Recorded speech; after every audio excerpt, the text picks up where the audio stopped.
ஜாதியை ஒழிப்போம் என்கின்றான். அவனுடைய அருகே இருப்பவர் நம்ம ஜாதியுமா தலைவர், என்ன நம் ஜாதியை தவிர மற்ற ஜாதிகளை ஒழிப்போம் என்றான்.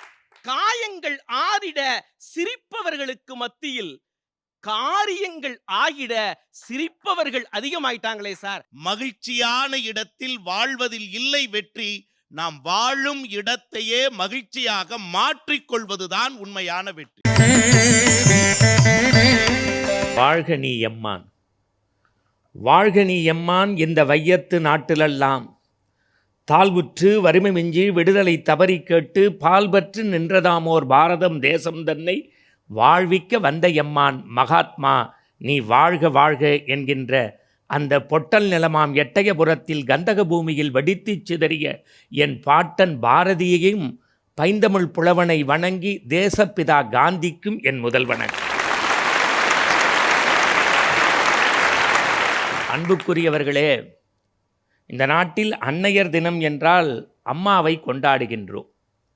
தந்தையர் தினம் என்றால் நம்மை தோளில் சுமந்த தகப்பனை கொண்டாடுகிறோம். நண்பர்கள் தினம் என்றால் எல்லோரும் வாழ்த்துச் செய்தியை பரிமாறிக்கொள்கின்றோம்.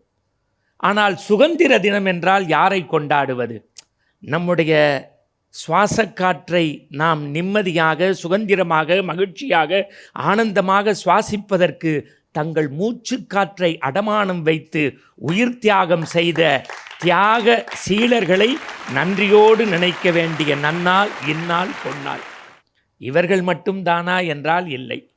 இன்றைக்கும் நாம் இன்பமாக இருப்பதற்கு பனி முகடுகளிலும் வெயிலும் பாராமல் தங்கள் உயிரை துச்சமென மதித்து போராடக்கூடிய இராணுவ வீரர்களையும் நன்றியோடு நினைக்க வேண்டிய நன்னாள் இந்த சுதந்திர திருநாள்.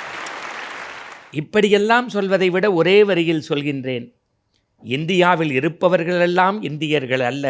எவருடைய இதயத்தில் இந்தியா என்கின்ற உணர்வு இருக்கிறதோ அவர்களே இந்தியர். காந்தியும் நேருவும் சுபாஷும் சபாஷுக்கு உரியவர்கள்தான். ஆனால் கிழிந்த இந்தியாவை ஒற்றை ஊசியால் தைத்த நம்முடைய வஉசியும் பாட்டு திறத்தாலே இவ்வையத்தை பாலித்திட்ட பாரதியும் கொடிகாத்த குமரனையும் வாஞ்சிநாதனையும் சுகதேவையும் ராஜகுருவையும் தில்லையாடி வள்ளியம்மையையும் நன்றியோடு நினைக்க வேண்டிய நன்னாள் இந்நாள் என்பதை நாம் மறந்துவிடக்கூடாது. இவற்றோடு ஒன்றை நினைத்து பார்க்கின்றேன்.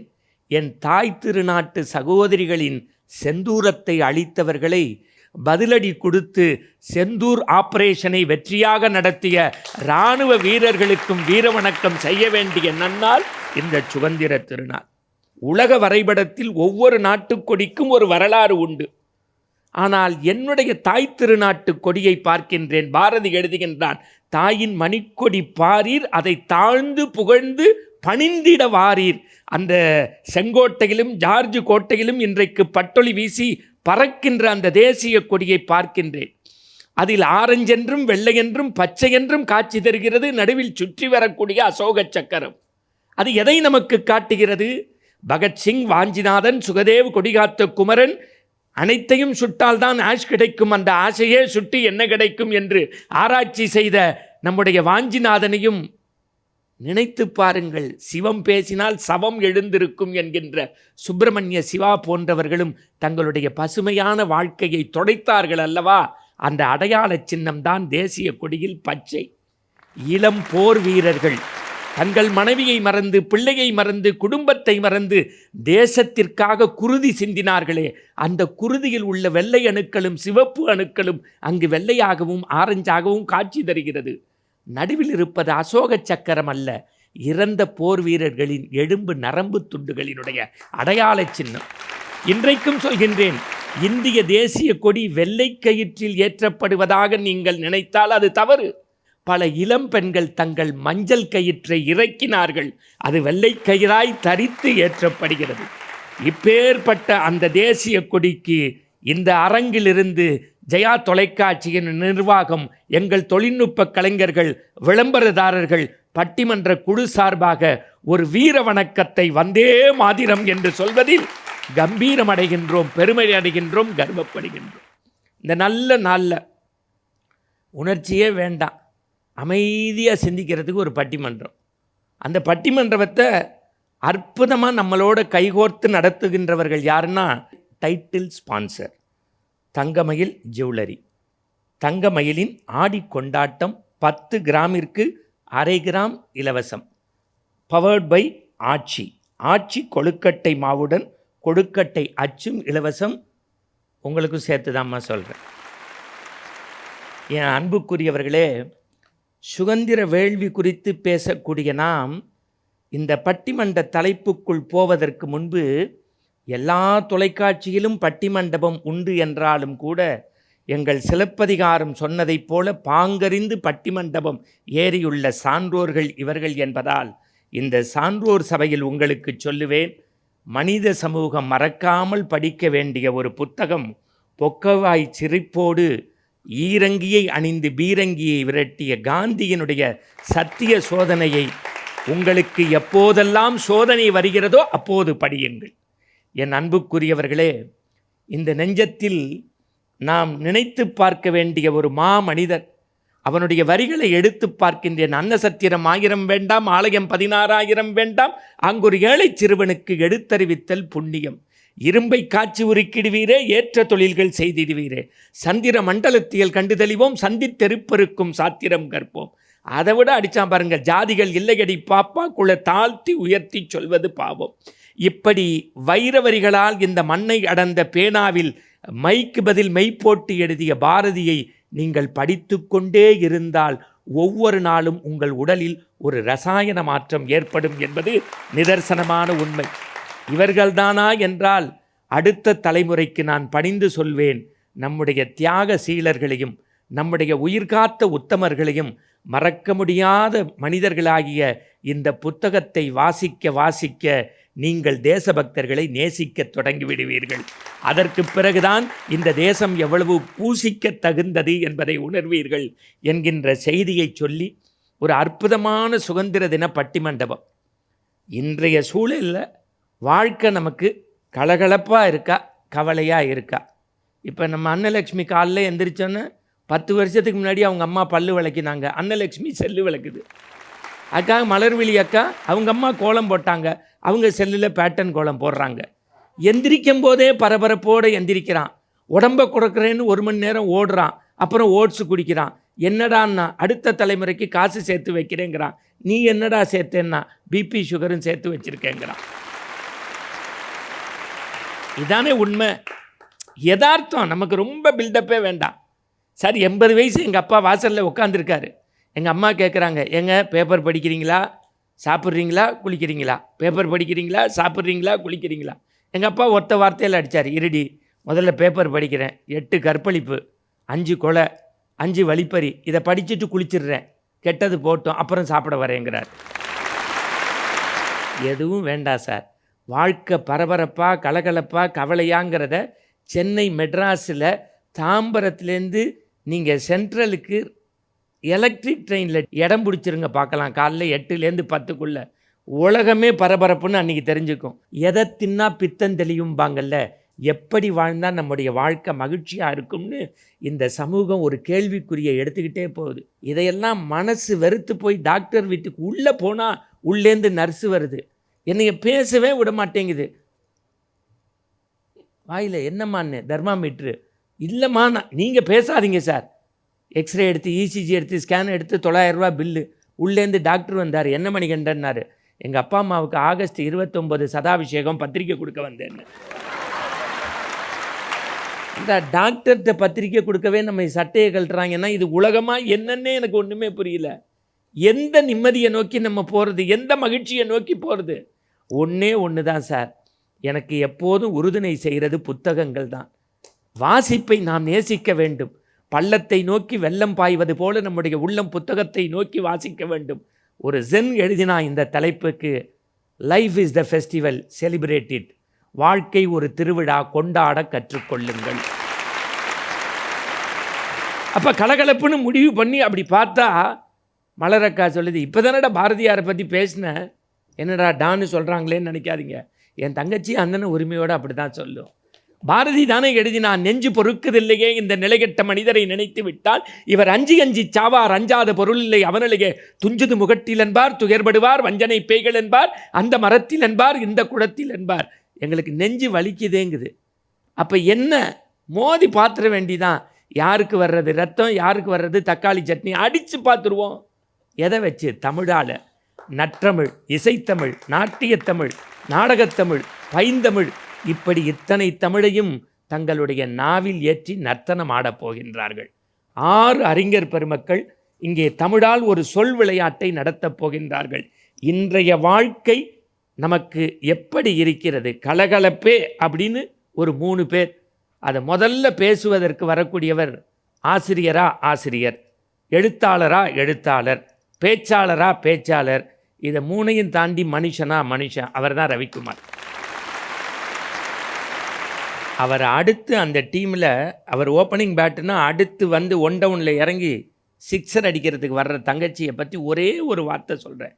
திருச்சி அன்னலக்ஷ்மி. அவங்களுக்கு ரொம்ப பீடிகையெல்லாம் வேண்டாம். அவங்க பேச்சை கேட்டால் மாலையில் மலரும் மல்லிகை காலையிலே மலர்ந்துவிடும். அவ்வளவு தமிழுக்கு சொந்தக்காரர்.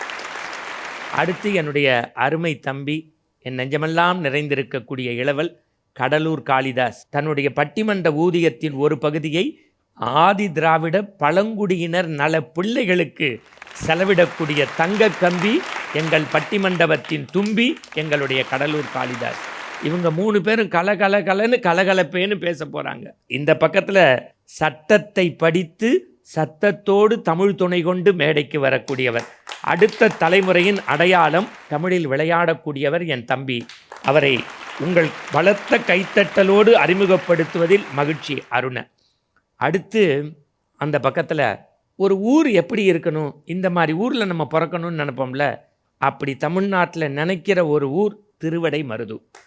அந்த ஊரில் பிறந்த நல்ல ஆசிரியர், நல்ல பேச்சாளர், அடித்து தோச்சு கஞ்சி போட்டு காய போட்ட கதருடை மாதிரி இருக்கும் சசியோடைய பேச்சு. அப்பேற்பட்டவர். அடுத்து இந்த பட்டிமண்டபத்தில் இந்த 5 பேர் முடித்தோன்னே நிறைவாக வரக்கூடியவங்களை நல்லா பாருங்கள், கொஞ்சம் நல்லா பாருங்கள். என்னடா இலக்கிய ஊடகத்தில் மின்னி மிளிர்ந்த இளம்பிறை மணிமாறனுக்கு வயசாயிடுச்சே, செய்திகளாக கொட்டின சரஸ்வதி ராமநாதனை காணுமே, ஐயோ சுருங்கச் சொல்லி விருங்க வைக்கக்கூடிய சுதா சேஷியன் எங்கடா அப்படின்னு கேட்டால் அவங்க 3இன் மொத்த உருவம் தான் என் தங்கை மலர்வு. இப்படி 6 பேரும் 6 முகங்களை கொண்ட அற்புதமான பேச்சாளர்கள். இவர்கள் இன்றைய வாழ்க்கை சூழல் நமக்கு கலகலப்பா கவலையா என்கின்ற அணியை வழிநடத்த இருக்கிறார்கள். அன்புக்குரிய பெருமக்களே, பட்டிமண்டபத்தை தொடங்கி வைக்க வளரும் தலைமுறையின் அடையாளம் ரவிக்குமார் வருகிறார். வியக்க வைக்கின்ற ஜெயா தொலைக்காட்சியின் நேயர்கள் அத்துணை பேருக்கும் இனிமையான தீரம் மிகுந்த விடுதலை திருநாள் நல்வாழ்த்துக்களை முதற்கண் தெரிவித்து மகிழ்கிறேன். நடுவர் அவர்களே, இன்றைக்கு கவலைகளுக்கான காரணங்களை தேடிக்கொண்டு எதிரணியினர் வந்திருக்கிறார்கள். வாழ்க்கையில எப்பெல்லாம் கவலைப்படலாம்னு கவலைக்கான காரணங்களை தேடிக்கொண்டு எதிரணியினர் வந்திருக்கிறார்கள். எங்கெல்லாம் மகிழ்ச்சிக்கான காரணங்கள் நிறைந்து கிடக்கின்றன என்பதை பட்டியலிடுவதற்காக நாங்கள் வந்திருக்கிறோம். ஆகவே எங்களுக்கான வாழ்க்கை சூழல் என்றென்றைக்கும் கலகலப்பாகத்தான் இருக்கிறது. நடுவர் அவர்களே, ஒரு வாழ்க்கையில் வெற்றிங்கிறது பெறுகிற சம்பாத்தியத்திலோ அடைகிற தேர்வு மதிப்பெண்ணிலோ இல்லை. எதில் வாழ்க்கையினுடைய வெற்றி இருக்கிறதென்றால், மகிழ்ச்சியான இடத்தில் வாழ்வதில் இல்லை வெற்றி. நாம் வாழும் இடத்தையே மகிழ்ச்சியாக மாற்றிக்கொள்வதுதான் உண்மையான வெற்றி. அந்த மகத்துவம் தெரியாத காரணத்தால் அவர்கள் எதிரணியிலே வந்து அமர்ந்திருக்கிறார்கள். நடுவர் அவர்களே, சோகம் தீர்க்கும் மருந்து, இந்த உலகத்துல பல பேர் நினைக்கிறாங்க சோகம் தீர்க்கும் மருந்து எங்கே இருக்கிறது? மதுவிடம் இருப்பதாக சிலர் நினைக்கிறார்கள். சோகம் தீர்க்கும் மருந்து மதுவிடமாய் இருக்கிறது, மற்றவைகளிடமாய் இருக்கிறது இல்லை, நம் குழந்தைகளுடனான 5 நிமிட உரையாடலில் இருக்கிறது என்பது பலருக்கும் தெரிவதே இல்லை. நீங்க குழந்தைகளினுடைய மழலை மொழியை கேட்டு பாருங்கள். 2 நாளைக்கு முன்னாடிங்கய்யா என் பேரை எழுதுனா என் மகன் எழுதி கொண்டு போய் ஃப்ரிட்ஜில் வச்சுட்டான். நான் கேட்டேன், எதுக்கு சாமி அப்பா பேரை எழுதி கொண்டு போய் ஃப்ரிட்ஜுக்குள்ள வைக்கிறேன்னு? நீங்க தானப்பா சொன்னீங்க அப்பா பேரு கெட்டுடாம பாத்துக்கன்னு, அதனாலதான் கொண்டு போய் ஃப்ரிட்ஜுக்குள்ள வைக்கிறேன்னா.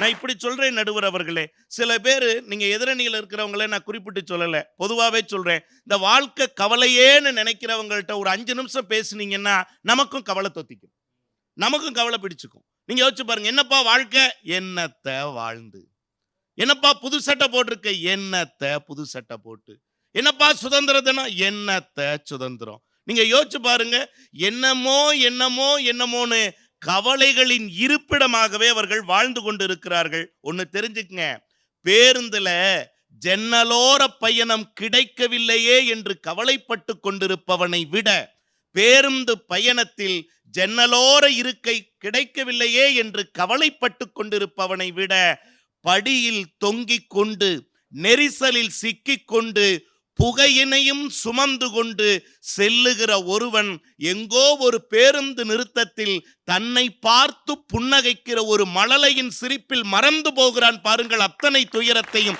அந்த கலகலப்பு தான் நடுவர் அவர்களே வாழ்க்கையின் ஒரு நிறுத்தத்திலிருந்து அடுத்த நிறுத்தத்திற்கு மனித வாழ்க்கையை பயணிக்க செய்கிறது. நீங்க யோசிச்சு பாருங்க, சில பேர்கிட்ட கேளுங்க, திருமணம் ஆயிடுச்சாப்பா ஆகலையாப்பா. பல பேர் என்ன சொல்றான், திருமணம் ஆனதையும் சோகமாத்தான் சொல்றான், திருமணம் ஆகலைங்கிறதையும் சோகமாத்தான் சொல்றான். ஆனவனும் சோகமாத்தான் சொல்றான், ஆகலைங்கிறவனும் சோகமாத்தான் சொல்றான். ஒன்னு தெரிஞ்சுக்குங்க, வாழ்க்கையில அவங்க சிலதெல்லாம் பட்டியலிடலாம். கணவன் மனைவிக்கு இடையில இப்படி எல்லாம் பிரச்சனைகள் வருதே, இது கலகலப்பாவா இருக்கு, கவலைதானேன்னு. நடுவர் அவர்களே, பெரிய பெரிய நட்சத்திர விடுதிகளில் சாப்பிடுவதில் இல்லைங்க மகிழ்ச்சி. எது தெரியுமா உண்மையான மகிழ்ச்சி? நாவிற்கு பிடித்ததை உண்பதில் இல்லை மகிழ்ச்சி, வாழ்விற்கு பிடித்தமானவர்களோடு சேர்ந்து உண்பதுதான் உண்மையான மகிழ்ச்சி. அது மகிழ்ச்சின்னு தெரியாம அழகா ஒரு கவிதைய ஒரு மனைவி தன் கணவனுக்காக படைத்தால் நடுவர் அவர்களே, இந்த கவிதை வரிகளை எல்லாம் வாசித்து பார்க்காதீர்கள், தயவு செய்து இந்த கவிதை வரிகளில் வாழ்ந்து பாருங்கள். வாழ்க்கை எவ்வளவு கலகலப்பிற்குரியது என்று நீங்கள் புரிந்து கொள்வீர்கள். அரைகுறை சமையலுடன் நான், அதையும் ரசித்து உண்ணும் நீ, கொஞ்சம் சண்டை கொஞ்சம் சண்டை நிறைய கொஞ்சல், கொஞ்சம் சண்டை நிறைய கொஞ்சல், உனது சாயலில் ஒரு ஆண் பிள்ளை, எனது சாயலில் ஒரு பெண் பிள்ளை, எனக்கு 3ஆம் பிள்ளையாய் நீ மட்டுமே, எனக்கு 3ஆம் பிள்ளையாய் நீ மட்டுமே. வார விடுமுறை சுற்றுலா, பண்டிகை அன்று பெற்றோர்களின் வருகை, பண்டிகை அன்று பெற்றோர்களின் வருகை, வீட்டை நிறைக்கும் அன்பு, வீட்டை நிறைக்கும் அன்பு, சுற்றி ஒலிக்கும் மழலைகளின் குரல்கள், சுற்றி ஒலிக்கும் மழலைகளின் குரல்கள், இப்படியே காதலுடனும் கலகலப்புடனும் நகரட்டும் நம் காதல்னு ஒரு மனைவி எழுதுகிறாள் என்று சொன்னால், இந்த வாழ்க்கையில் எப்படி உங்களுக்கு கவலை கோலோச்சுகிறது என்பதுதான் எங்களுடைய இன்னும் சொல்ல போனா எல்லாத்தையும் பார்த்தீங்க அப்படின்னா சோகமாவே பார்க்கிறது தான் அவர்களுடைய அணி, எல்லாவற்றையும் சுக ராகங்களாக பார்ப்பதுதான் எங்கள் அணி. சோக கீதங்களை இந்த சுதந்திர நாளில் தூக்கி எறியுங்கள், சுக ராகங்களை ஜெயா தொலைக்காட்சியின் பட்டிமன்றத்தோடு சேர்ந்து மீட்க பழகுவோம் என்று சொல்லி நல்ல வாய்ப்புக்கு நன்றி கூறி இடம் சார்கிறேன். நன்றி, வணக்கம்.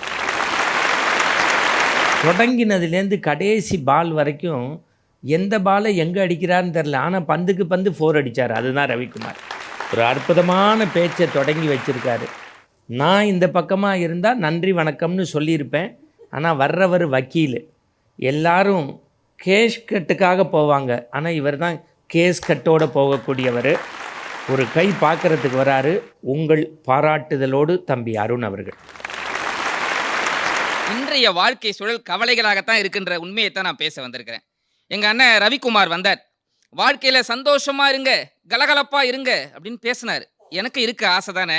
ஆனால் வாழ்க்கையில் இந்த ஞாயிற்றுக்கிழமையும் சந்தோஷமும் ஒன்று, ரெண்டும் வர்றதும் தெரியாது போகிறதும் தெரியாது. சபாஷ். இதில் எங்கே வாழ்க்கையில் மகிழ்ச்சியாக இருக்க?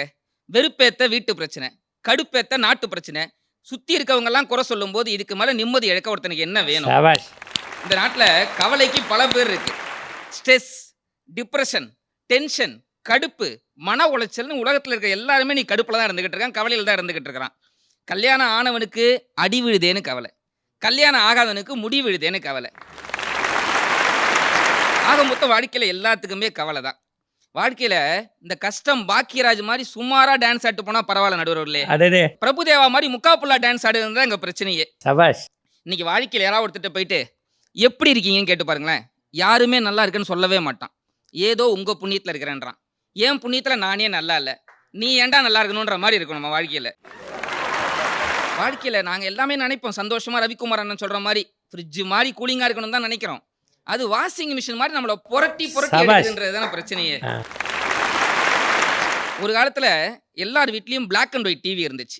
அப்ப வீட்டுக்கு மேடல டிஷ் ஆண்டனான்னு ஒன்று வச்சிருப்பாங்க, கொடகம்பி மாதிரி இருக்கும். அப்ப இங்கிலாந்து நைஜீரியா கிரிக்கெட் விளையாண்டாங்க. இங்கிலாந்துக்காரங்க வெள்ளையா இருப்பாங்க, நைஜீரியாக்காரங்க கருப்பா இருப்பாங்க. TV black and white TV. Brightness அதிகமா வச்சா இங்கிலாந்துக்காரன் தெரிய மாட்டான், பிரைட்னஸ் கம்மியா வச்சா நைஜீரியாக்காரன் தெரிய மாட்டான். இந்த ஆண்டனா ஆடிச்சுன்னா 2 பேருமே தெரிய மாட்டாங்க. ஆனா அப்ப வாழ்க்கை நிம்மதியா இருந்துச்சு. யார் ஒருத்தர் தலையில பேனும் கையில போனும் வச்சிருக்காங்களோ அவங்க நிம்மதியா இருந்ததா வரலாறே கிடையாதுன்னு சொல்லுவாங்க. இன்னைக்கு எல்லாரும் கைபேசி வச்சுட்டு சுத்திக்கிட்டு இருக்காங்க. அதுல இன்ஸ்டாகிராம்னு ஒன்று இருக்கு நடுவர்களே.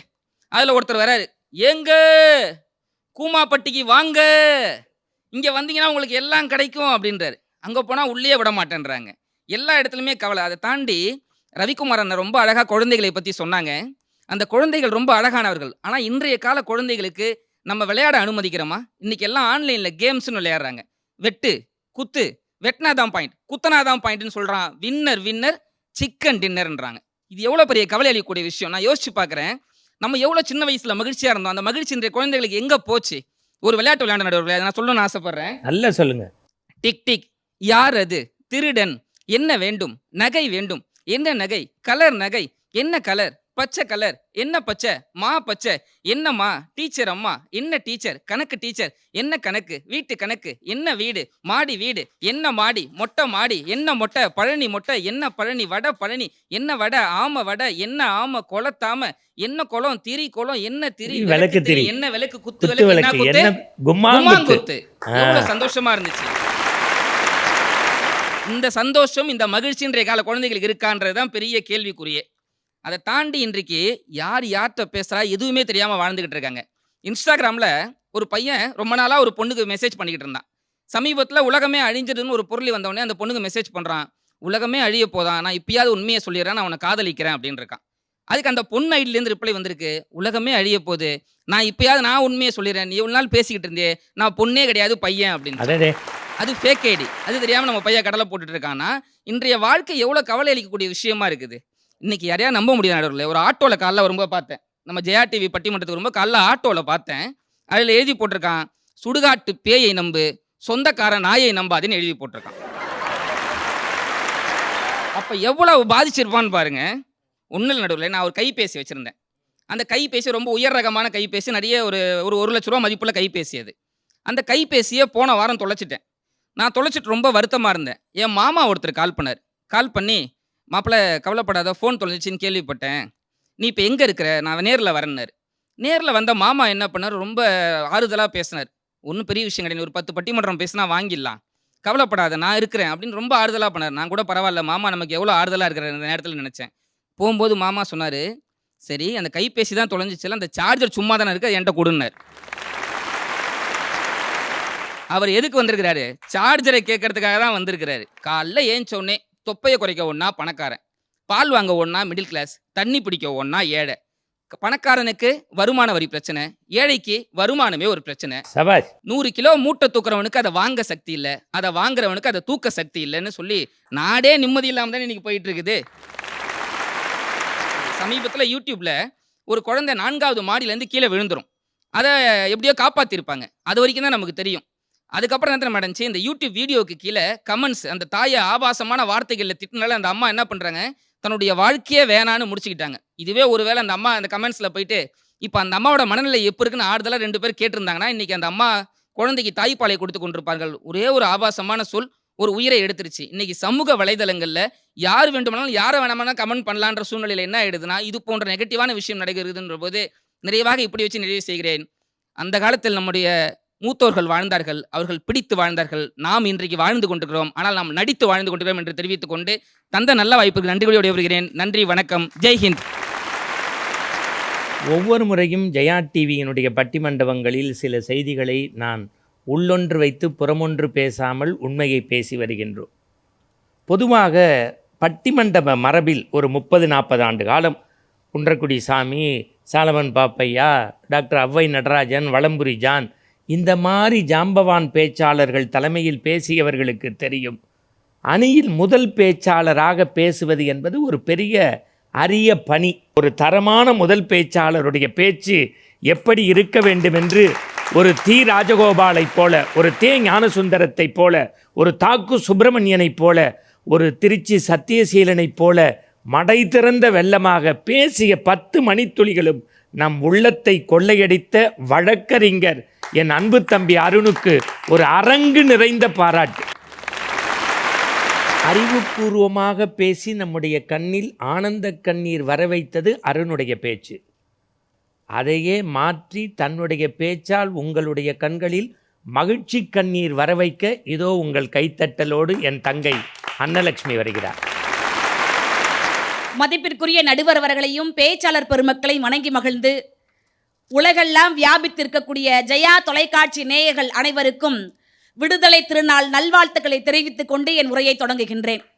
நடுவர் அவர்களே, இன்றைய சூழ்நிலையில் வாழ்க்கை கலகலப்பானதுன்னு பேசுறது எங்க அணி. ஆமா, லகலகலகன்னு இருக்குன்னு பேசுறதுக்கு அந்த அணி. அடடே, அந்த லகலகன்னு இருக்க வார்த்தையில இருக்கக்கூட சொல்ல கூட மாத்தி பாருங்க, அதுவே கலகலன்னு மாறிடும். அது மாதிரி எதிரில் இருக்கக்கூடிய அவங்க எண்ணங்களை மாத்தினாலே போதும், வாழ்க்கையே கலகலன்னு மாறிடும். வாழ்க்கை வந்து வாஷிங் மிஷின் மாதிரி புரட்டி புரட்டி போடுது. அதனாலதான் நான் எங்க வீட்டுல வாஷிங் மிஷினே வாங்குறது இல்ல. அதுதான் எனக்குன்னு வாக்கப்பட்ட எங்க வீட்டுக்காரரு இருக்காரே சார்.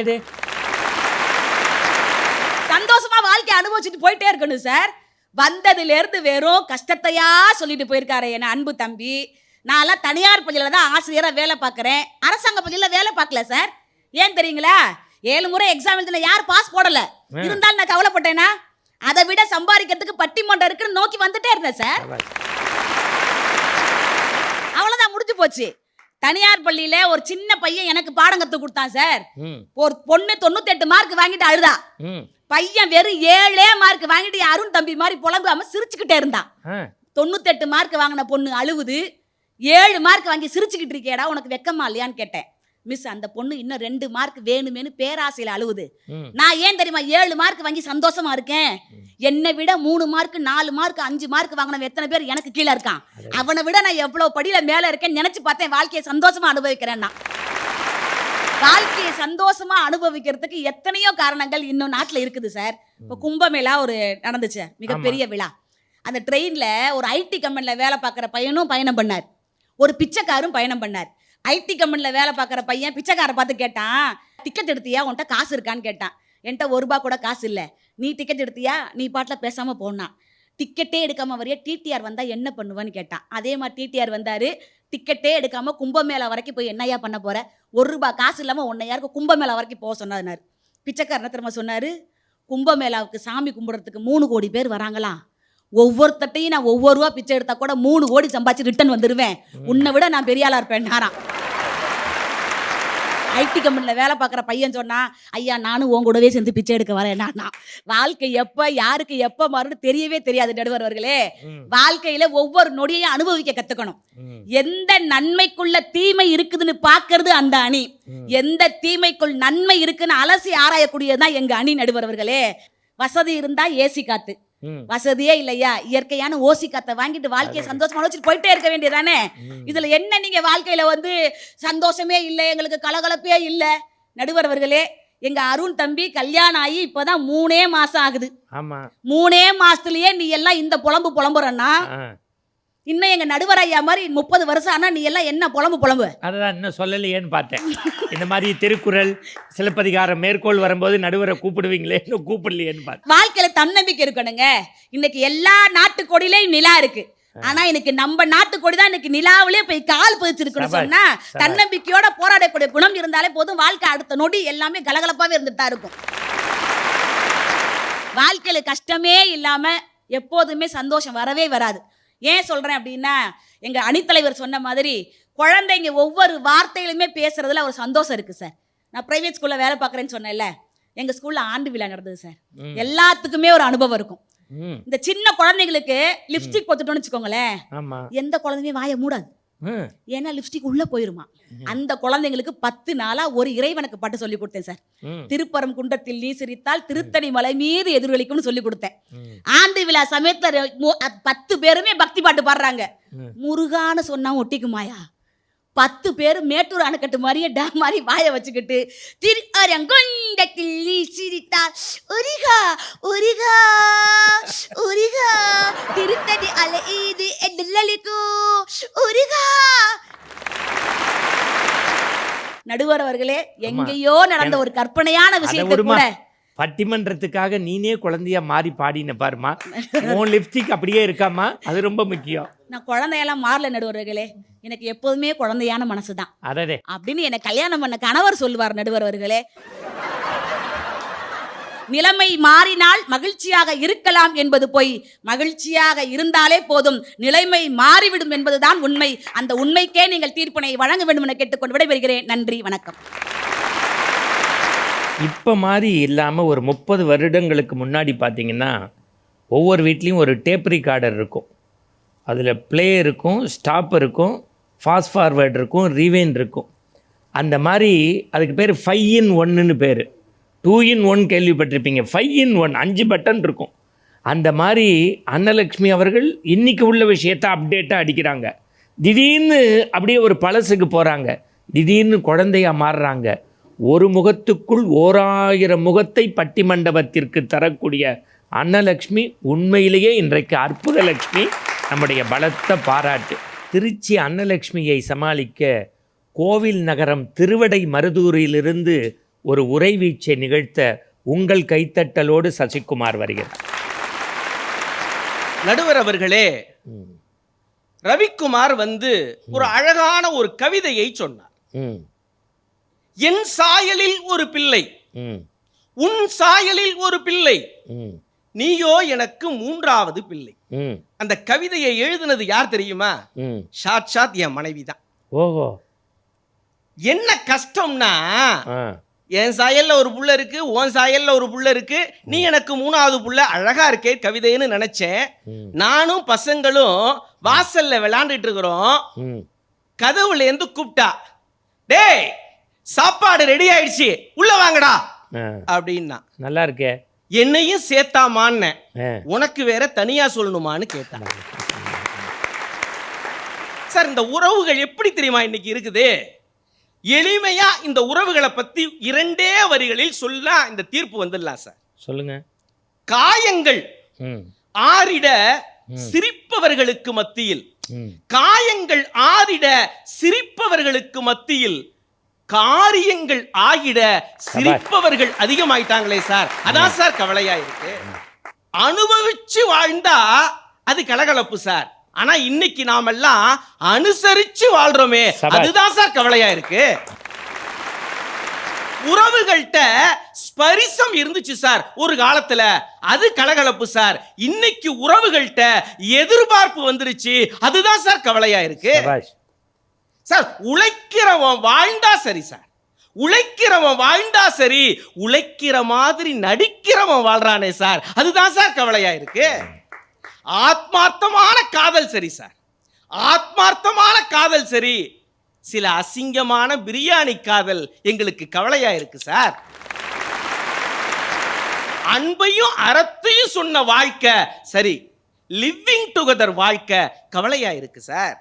அம்மி மிதிச்சு அருந்ததி பார்த்து கல்யாணம் பண்ணா அது சரி, மம்மி உதச்சி டாடி மிதிச்சு காவல் நிலையத்துல கல்யாணம் பண்றதுதான் சார் கவலையா இருக்கு. மனுஷங்க அடுத்தது என்ன பண்ணலாம், அடுத்தது என்ன பண்ணலாம் அப்படின்னு நினைச்சா அது சரி, மனுஷங்க அடுத்தவனை என்ன பண்ணலாம், அடுத்தவனை என்ன பண்ணலாம்னு நினைக்கிறாங்களே, அதுதான் சார் கவலையா இருக்கு.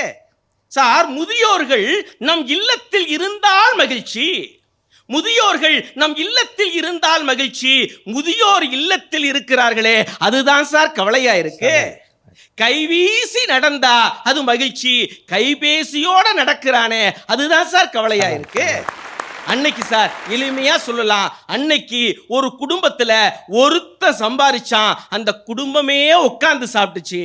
இன்னைக்கு குடும்பமே சம்பாதிக்குது, மாச கடைசியில திண்டாடுது, இதுதான் சார் கவலையா இருக்கு. மன்னித்தல் அப்படிங்கிற அற்புதமான குணம் நம் முன்னோர்கள்ட்ட இருந்துச்சு. இன்னைக்கு பழிவாங்கும் குணம் பெருகிருச்சே, அதுதான் சார் எங்களுக்கு கவலையா இருக்கு. மொத்தத்துல இன்னைக்கு மனுஷன் எப்படி தெரியுமா சார் இருக்கான்? காலங்காத்தால கோழி மாதிரி எந்திரிக்கிறான், காக்கா மாதிரி குளிக்கிறான், காலை டிஃபனா குரங்கு மாதிரி லபக் லபக்குன்னு முழுங்குறான், ஆபீஸுக்கு குதிரை மாதிரி ஓடுறான், அங்க மாடா உழைக்கிறான், வீட்டுக்கு வந்தா பொண்டாட்டி கேட்கிற கேள்விக்கு பதில் தெரியாம ஆந்த மாதிரி முழிக்கிறான், ராத்திரி சாப்பாட்டை முதல்ல மாதிரி முழுங்கிட்டு எரும மாடு மாதிரி தூங்குறோமே. இந்த வாழ்க்கை கலகலப்பா இல்ல கவலையா சார்? சார், இந்த பணம் இருந்துச்சுன்னா ஹவ் ஆர் யூன்னு சொல்லுவான் சார். பணம் இல்லைன்னா ஹூ ஆர் யூங்கிறான் சார். ஒண்ணும் இல்ல, மன கஷ்டம்னு சொல்லி பாருங்க. இந்த 3 பேர்ட்ட இல்ல, இங்க உட்கார்ந்து இருக்கிற யார்கிட்ட வேணாலும் சொல்லி பாருங்க, மன கஷ்டமா இருக்கு அப்படின்னா 1000 பேர் அட்வைஸ் பண்ண வருவான். பண கஷ்டம்னு சொல்லி பாருங்க, ஒருத்தம் கூட பக்கத்துல வரமாட்டான். இன்னைக்கு இருக்கக்கூடிய சூழல் அப்படி ஆயிடுச்சு சார். சார் ஒண்ணும் வேணாம், வீட்டுல சூழல் எப்படி இருக்குது? அன்னைக்கு கான்வென்ட் டீச்சர் கேக்குது, ஏண்டா லேட்டு? அப்பாவுக்கும் அம்மாவுக்கும் சண்டை டீச்சர். அப்பாவுக்கும் அம்மாவுக்கும் தாண்டா சண்டை, நீ ஏண்டா லேட்டு? ஒன்றும் இல்லை டீச்சர், ஒரு ஷூவை அப்பா வச்சிருந்தாரு, இன்னொரு ஷூவை அம்மா வச்சிருந்தாங்க டீச்சருங்கிறான். என்ன பண்றது? இது ஏதோ பார்த்து சொல்ற மாதிரி இல்லையே, நடந்து சொல்ற மாதிரி இருக்கு சார். இதையும் மீறி கஷ்டப்பட்டு படிச்சா இஷ்டப்பட்ட வேலை இந்த சமுதாயம் கொடுக்குதா சார்? நான் கேக்குறேன். அதனாலதான் சார் அழகான ஒரு பழைய கவிதை தான், பல்கலைக்கழகங்களே பல்கலைக்கழகங்களே இனி நீங்கள் பட்டங்களை காகிதங்களாக தராதீர்கள், கைக்குட்டையாக தந்து விடுங்கள், எங்கள் கண்ணீர் துடைக்கவாவது உதவட்டும் எழுதினா சார். அவன்கிட்ட போய் கேட்டு பாருங்க, இந்த வாழ்க்கை கலகலப்பாக இருக்கிறதா இல்லை கவலையாக இருக்கிறதா என்பதை அவன் சொல்லுவான். லட்சுமி எளிமையா சொல்லட்டுமா, அப்படியே கஷ்டப்பட்டு ஒரு வேலைக்கு போனா கூட அந்த இடத்துல சார் நமக்கு நேரத்திற்கு தகுந்தார் போல் வேலை செய்யறவனை தான் சார் மதிக்கிறான். நம்மளை எவன் உண்மையான உழைப்பாளிய எந்த முதலாளி சார் அங்கீகாரம் பண்றான்?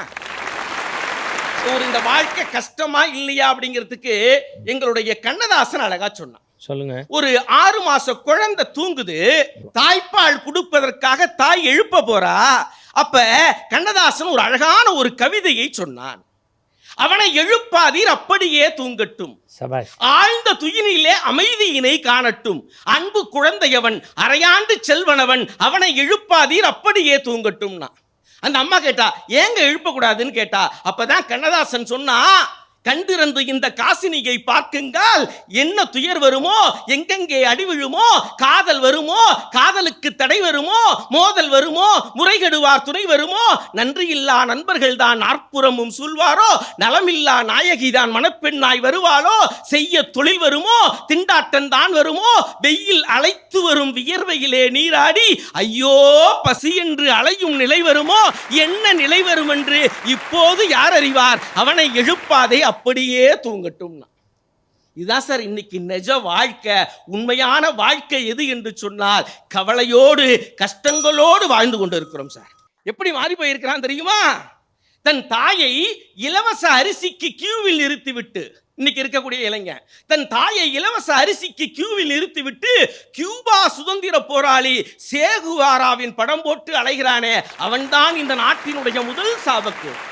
தன்னுடைய தந்தை 60 வயசா இருக்கு சார், அவர் வேலைக்கு போறத பத்தி கவலைப்பட மாட்டான். ஆனா தனக்கு பிடிச்ச கிரிக்கெட் வீரன் 37 வயதில் ஓய்வை அறிவித்தால் அவனுக்காக வருத்தப்படுகிறானே இந்த தேசத்து இளைஞன், அவன் தான் சார் இந்த நாட்டினுடைய சாபக்கேடு 2. தன் வீட்டில் பழைய கஞ்சியை குடித்துவிட்டு நடிகனுடைய கட்டவுட்டிற்கு பாலாபிஷேகம் செய்கிறானே என் தேசத்து இளைஞன், அவன் தான் சார் இந்த நாட்டினுடைய சாபக்கேடு 3. இவைகளையெல்லாம் மீட்டு வாருங்கள், நாங்கள் சொல்கிறோம் இந்த வாழ்க்கை கலகலப்பானது என்று. இப்படி சொல்லி முடிக்கிறேன் சார். அழகான ஒரு கவிதை, 2 வரி கவிதை. யாரையும் செத்துப்போ என்று தயவு செய்து சொல்லாதீர்கள், யாரையும் செத்துப்போ என்று சபிக்காதீர்கள், வாழ்ந்து போ என்று சொல்லிவிடுங்கள். ஏனென்றால் இங்கே சாவதை விட வாழ்வது கடினம். விழிக்கட்டும் விழிகள், விழிக்கட்டும் இரவு, சாகட்டும் சங்கடங்கள், சரியட்டும் சவால், வாழட்டும் தமிழ், சிறக்கட்டும் ஜெயா டிவியின் புகழ் என்று சொல்லி மீண்டும் ஒரு முறை விடுதலை நாள் வாழ்த்துக்களை சொல்லி இடம் அமர்கிறேன். நன்றி, நல்வணக்கம். பொதுவாக இசிஜி எடுக்கும்போது பார்த்தா தெரியும், ஒரே அப்படி அப்படி நேர்கோட்டாக போனால் எந்த ஆபத்தும் இல்லை அப்படிம்பாங்க, ஏறி இறங்கினா ஆபத்தும்பாங்க. அது இசிஜிக்கு சரியாக இருக்கும், இலக்கிய மேடைக்கு ஒரே மாதிரி போனால் சரியாக இருக்காது. ஒரு பேச்சாளர் நகைச்சுவையாக பேசணும், ஒரு பேச்சாளர் கருத்தும் நகைச்சுவையாக பேசணும், ஒரு பேச்சாளர் நெருப்பு பொறியாக பேசணும். அப்படி பேசியவர் தான் என் அருமை சகோதரர் சசிகுமார். ஒரு மேடையினுடைய ஆளுமை இன்றைய அடுத்த தலைமுறைக்கு தெரியாது.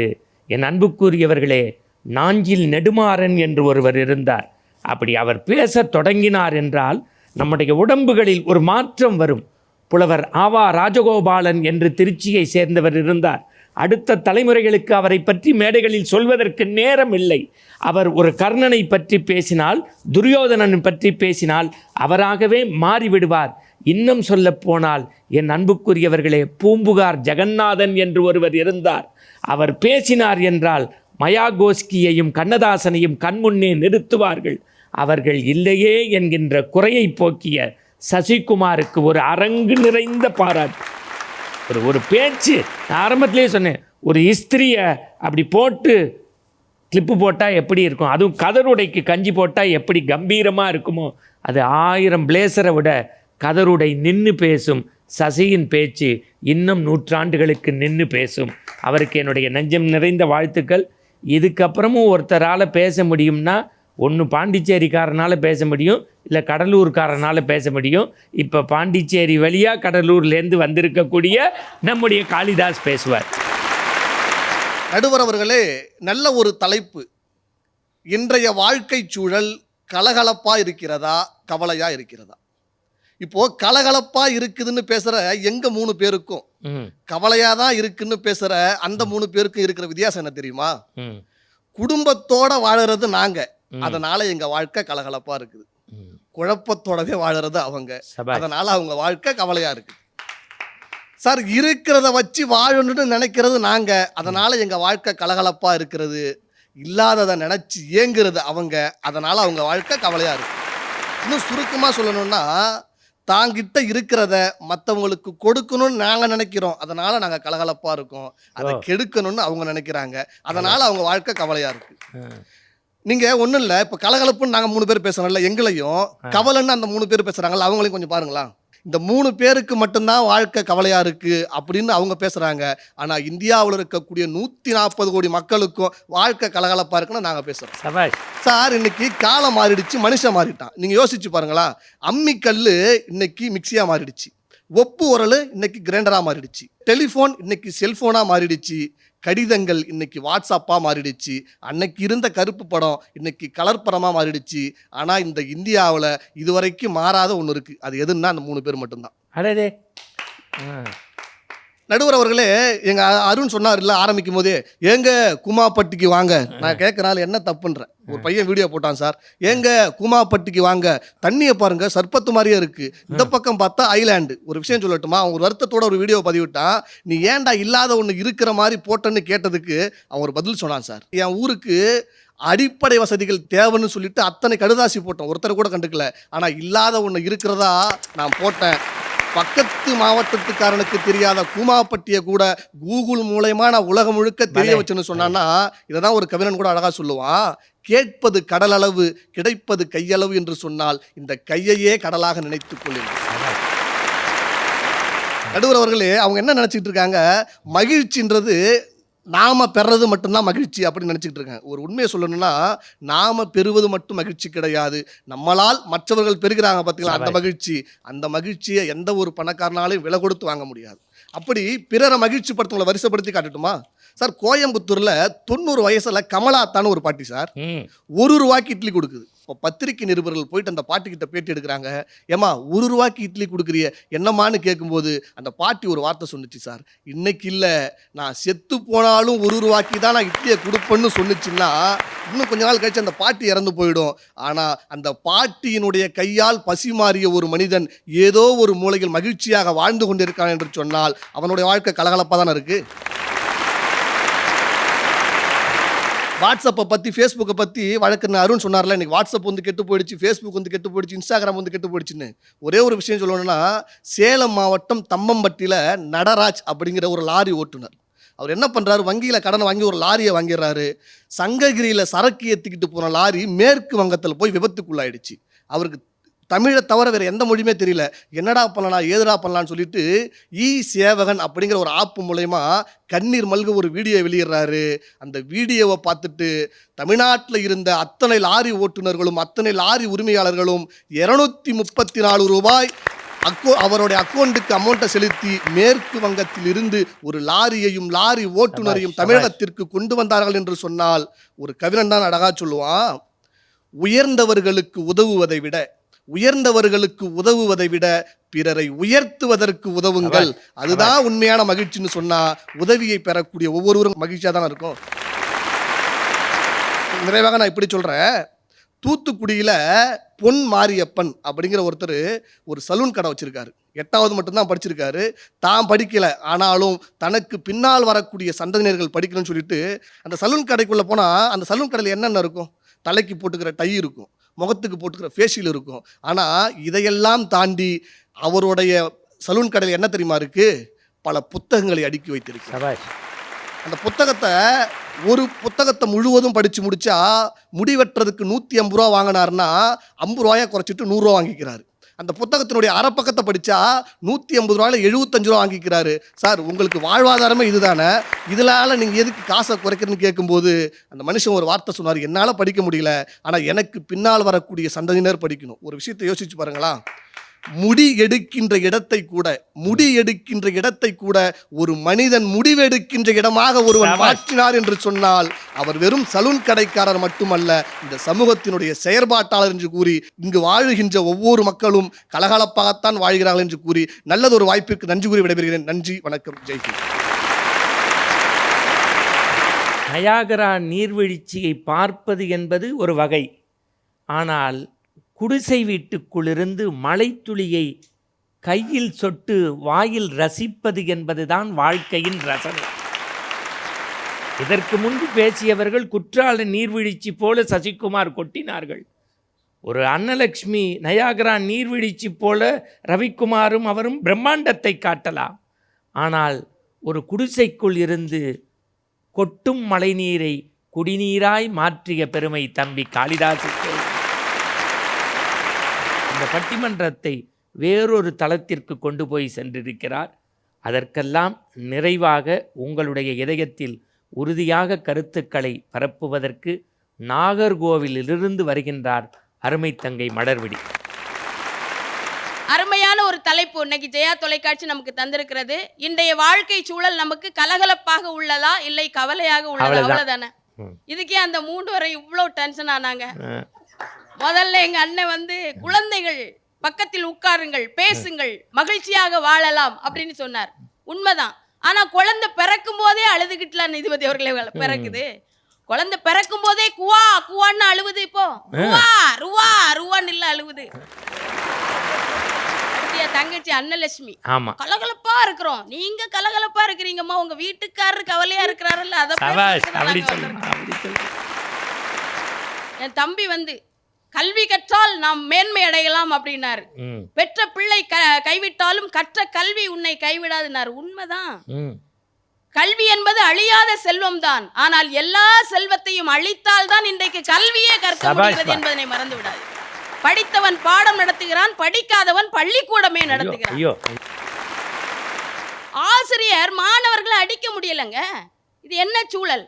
அடிக்கிறதுக்கு கம்ப ஓங்கினான்னா என்ன சொல்றான், அடிக்கிற சோலையெல்லாம் என்கிட்ட வச்சுக்கிட்டாத, நான் 50,000 ரூபாய் கொடுத்துதான் அந்த ஸ்கூல்ல சேர்ந்திருக்கேன்.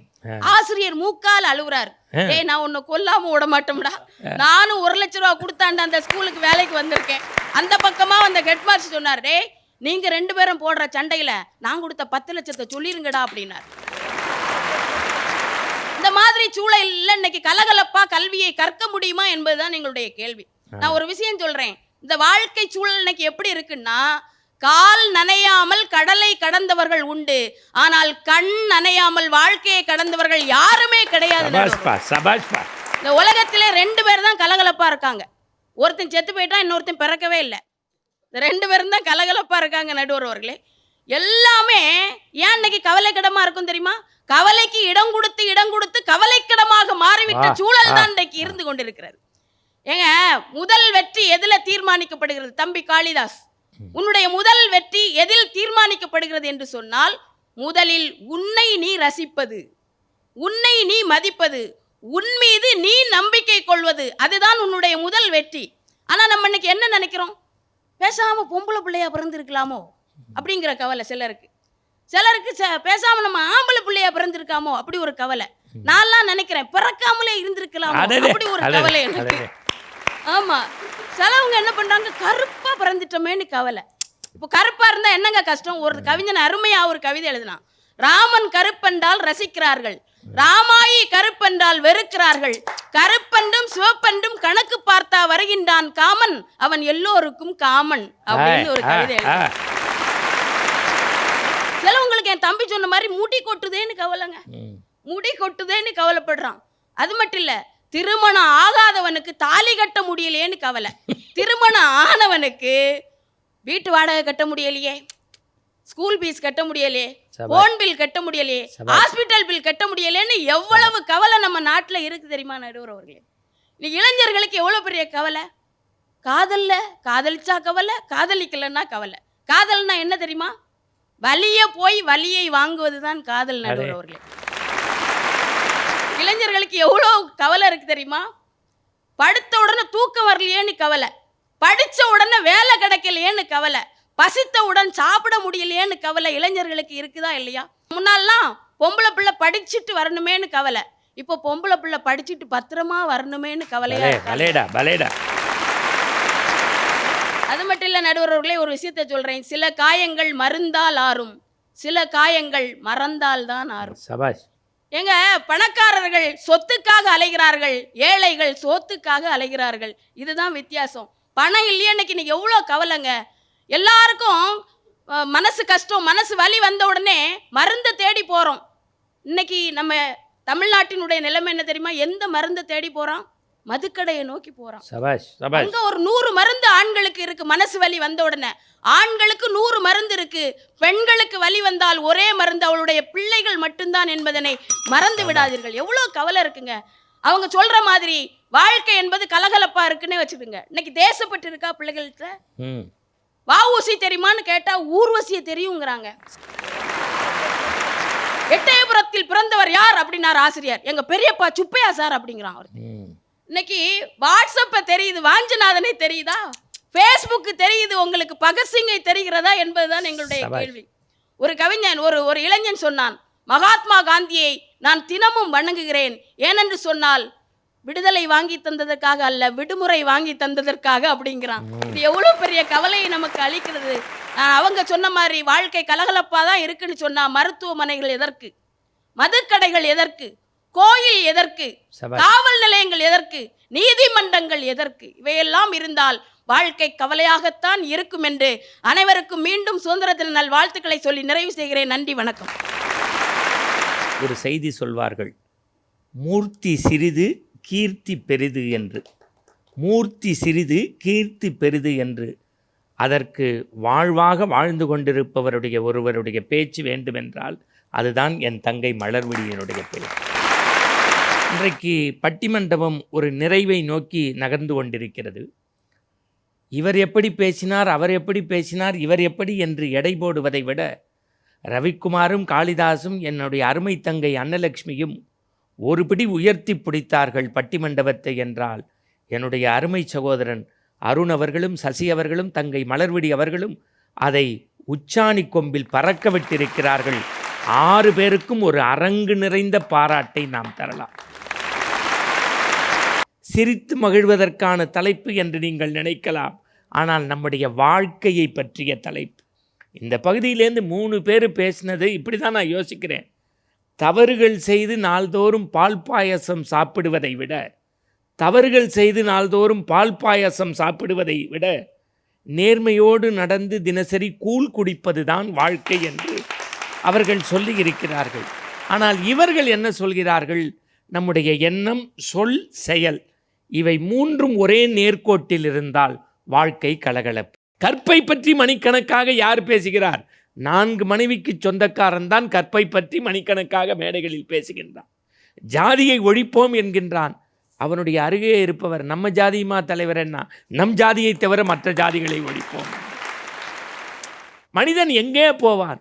கடைசியில் அவன் போவது குறி பார்ப்பவனிடத்திலும் ராசிபலன் சொல்பவனிடத்திலும் தான் போய் நிற்கிறான். நம் கவலை தீர்க்காதா? அவனும் அதிகாலை வேளையிலே ₹1 சைஸில் பொட்டு வச்சு சொல்கிறான், கிழக்கு மேற்கு வடக்கு தெற்கு நோக்கி பயணிக்காது.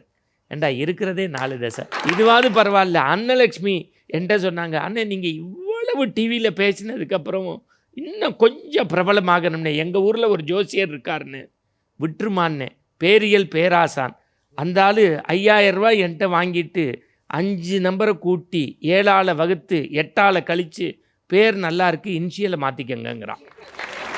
அப்புறம் நான் சொன்னேன், எனக்கு எங்கள் அப்பா வச்சுட்டு போன ஒரே சொத்து அதுதான். அப்புறம் பாரதியாரை நினைக்காம நெஞ்சு பொறுக்குதில்லையேன்னு பாடிய பாரதியார் தான் சொல்கிறான், பாதகம் செய்வோரை கண்டால் பயங்கொள்ளலாகாது பாப்பா, மோதி மிதித்து விடு பாப்பா, அவருடைய முகத்தில் உமிழ்ந்து விடு பாப்பா. இப்போ இது ரொம்ப கவலையாக இருக்கு. எப்படிப்பட்ட குடும்ப வாழ்க்கை நம்ம அம்மாவோடும் அப்பாவோடும் தாத்தாவோடும் சித்தி சித்தப்பாவோடும் வாழ்ந்தோம், எப்படி இருப்பதை கொண்டு மகிழ்ந்தோம். இப்போது எல்லாம் இருக்கிறது, மகிழ்ச்சி எங்கே போனது? இதற்கு ஒரு தீர்வு வேண்டும் என்றால் நான் எப்போதுமே என் அன்புக்குரியவர்களே, பட்டிமண்டப மேடைக்கு ஜெயா தொலைக்காட்சியை பொறுத்தவரை நாம் புத்தகங்களை தான் துணைக்கு அழைக்கின்றேன். இந்த தலைப்பு குறித்து ஜென் புத்தகத்தை பார்த்தபோது ஜென் அற்புதமாக சொல்கின்றான், மனம்தான் ஒரு வாழ்க்கையின் நிர்ணய சக்தி. மனம்தான் வாழ்க்கையின் நிர்ணய சக்தி. ஒரு மனிதனுடைய வெற்றி தோல்வி உயர்வு தாழ்வு பணம் புகழ் எல்லாவற்றையும் தருவது அவனுடைய மனம்தான். மனத்தை ஆராய். நண்பர்களே, ஜென்னுக்கு இணையாக தமிழகத்தில் நான் பெரிதும் மதிக்கக்கூடிய வாழ்க்கையே ஒரு வழிபாடு என்று முன்னாள் தலைமைச் செயலாளர் இறையன்பு IAS எழுதிய இந்த புத்தகத்தையும் படித்து பார்த்தேன். மனம்படி நட, ஒரே வார்த்தையில் சொல்லிட்டார், மனம்படி நட. இந்த 2 புத்தகங்களையும் துணைக்கு அழைத்தேன். எனக்கு ஒரு கதைதான் கண்முன்னே வந்தது. நடந்தது, நடப்பது, நடக்கப் போவது, உள்ளதை உள்ளபடி சொல்லக்கூடிய ஒரு ஞானி ஊருக்குள் வந்தார். இப்படி எல்லாவற்றையும் சொல்லக்கூடிய அந்த ஞானிக்கு பணமும் புகழும் பேரும் பாராட்டும் குவிந்தது. தம்பி அருணை போல ஒருவர் வந்தார். அவரை அவமானப்படுத்த வேண்டும் என்று நினைத்தார். அங்கும் இங்கும் ஓடி சுதந்திரமாக இருக்கக்கூடிய ஒரே ஜந்து எது என்று கேட்டால் பட்டாம்பூச்சி தான். அங்கும் இங்கும் ஓடி மகிழ்வாக இருக்கக்கூடிய ஒரே ஜந்து பட்டாம்பூச்சி தான். அந்த பட்டாம்பூச்சியை பிடித்து தன்னுடைய அரட்ரவுசருக்குள்ளே வைத்துக்கொண்டு ஞானியை பார்த்து கேட்டார், உள்ளதை உள்ளபடி சொல்லக்கூடிய ஞானியே, என் கையில் இருக்கக்கூடிய இந்த பூச்சி உயிரோடு இருக்கா செத்து போச்சா என்று கேட்டார். அதற்கு என்ன காரணம்? செத்துவிட்டது என்று ஞானி சொன்னால் உயிரோடு பறக்க விட்டு அவரை அவமானப்படுத்துவோம். உயிரோடு இருக்கிறது என்று ஞானி சொன்னால் நசுக்கி சாவச் செய்து அந்த ஞானியை தலைகுனிய வைப்போம். இப்பொழுது ஞானி கேட்டார், குழந்தாய் என்ன கேட்டாய்? என் கையில் இருக்கக்கூடிய பட்டாம்பூச்சி உயிரோடு இருக்கிறதா செத்து போய்விட்டதா? ஞானி சொன்னார், அது என் வார்த்தையில் அல்ல உன் கையில் இருக்கிறது. அது என்னுடைய வார்த்தையில் அல்ல உன் கையில் இருக்கிறதே. பாடும் பட்டாம்பூச்சிக்கு கூட பறந்து திரிகின்ற தோட்டத்தில் அற்புதமான தேனியை ரசிக்கக்கூடிய பட்டாம்பூச்சியினுடைய வாழ்க்கையை நிர்ணயிப்பது ஞானியினுடைய சொல் அல்ல, அதை பிடித்து வைத்திருப்பவனுடைய கையில் இருக்கிறது என்றால், 6 அறிவு படித்த மனிதனுடைய நம்முடைய வாழ்க்கை நம்முடைய எண்ணத்தில்தான் இருக்கிறது, நம்முடைய செயலில்தான் இருக்கிறது. எனவே மனமே மந்திரச் சாவியாக மாற்றுவோம். நான் இப்படி நிறைவு செய்கின்றேன். பகவத்கீதையில் 5வது அத்தியாயம் 6வது ஸ்லோகம், தன்னைத்தானே உயர்த்துவது, தன்னைத்தானே உயர்த்துவது. உன் இனத்தை உயர்த்து, உன் எண்ணத்தை உயர்த்து. நம்முடைய இந்திய இனத்தை உயர்த்து, உன் எண்ணத்தை உயர்த்து. திங்க் பிக் என்று சொன்னானே, ராமேஸ்வரத்தினுடைய மணல் பரப்புகளிலும் ராஷ்டிரபதியினுடைய மணல் பரப்புகளிலும் நிலைமை மாறாமல் இருந்த கலாமை போல இதயத்தை படைத்தால் இந்தியாவின் வாழ்க்கை எங்கு இருக்கும் என்பதை நீங்கள் முடிவு செய்யுங்கள். இதுபோன்ற ஆரோக்கியமான அர்த்தபுஷ்டியான பட்டிமண்டபத்தில் மீண்டும் எங்கள் குழுவினரோடு உங்களை சந்திக்கும் வரை எங்களுடைய தொழில்நுட்ப கலைஞர்கள், நிகழ்ச்சி தயாரிப்பு, நிர்வாகம், விளம்பரதாரர்களோடு உலக வாழ் தமிழர் அனைவருக்கும் சுதந்திர தின வாழ்த்துக்களை அன்போடு தெரிவித்து தமிழால் விடைபெறுகின்றோம். வந்தே மாதரம். ஜெய் ஹிந்த்.